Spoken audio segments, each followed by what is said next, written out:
Hey everybody,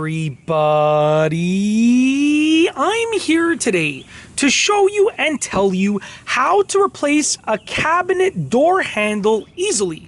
This will be a super easy tutorial, so let's get right into the video.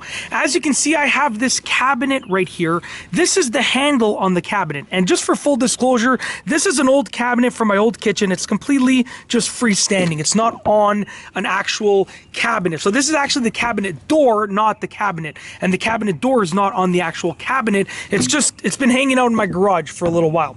So when you want to replace the handle, it's actually really easy to do. If you look on the other side of the nice looking portion of the handle, you're gonna see, give me a moment just to turn this around, you're gonna see that there are some screws. So if you take a look right here, there are actually two screws, okay? Now, most of the time they're going to be a Phillips head screw type of head, but it can be anything at the end of the day.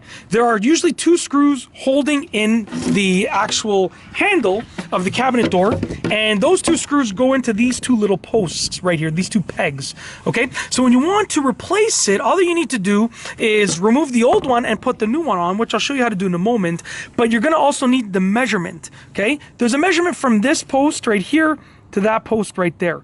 That's the measurement that you need for your cabinet door handle. And also you might want to get one that's similar in size to the actual handle here, but the measurement that matters are these posts right over here, okay? So I'm going to turn it to the side over here, lean it up against there, and show you this part right here. Now, essentially, I'm going to be taking my screwdriver and I'm going to be loosening the screws on the back side of the cabinet. So I'm turning them counterclockwise, okay? Just like that. And what I usually do is I usually loosen them with the screwdriver.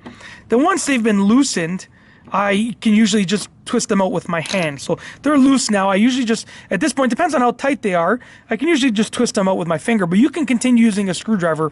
Just for me, while holding the camera and stuff, this is a little bit easier. Okay, there's one screw. Don't lose them. Very important. You might need them for your new handles. If the screws that come with the handles don't fit, okay, they might be too long, too short, whatever the case is. So I have the two screws here and the handle.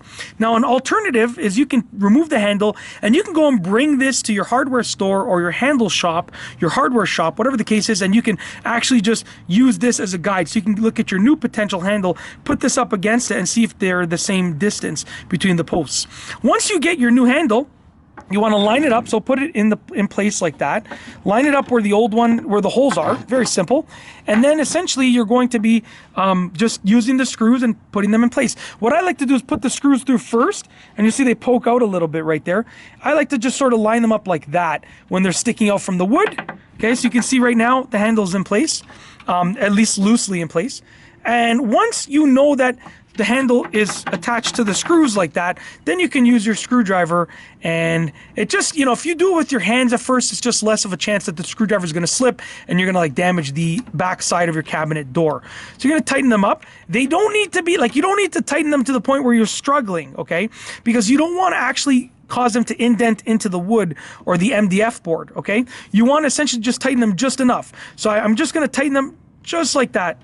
Enough so that they're nice and snug, they're not going to loosen up, and so that the handle is not moving. You don't want the handle to be shaky or moving or wiggly. That's it. That is essentially how to replace a cabinet door handle easily. Now, I've shown you how to do it. I showed you how to do it with the same handle. I replaced it with the same one, but obviously, if you're going to be replacing your cabinet door handle, you're going to be putting a new one in place. I'm just going to go ahead and assume. But I showed you how to do it using the same handle. You're obviously going to be replacing it with a new handle, but the process is the same. If you like this video, please be sure to give it a thumbs up. Let me know what you think down below as a comment. And of course, be sure to subscribe for more great videos just like this one. And that's all I have for you today. Thanks for watching.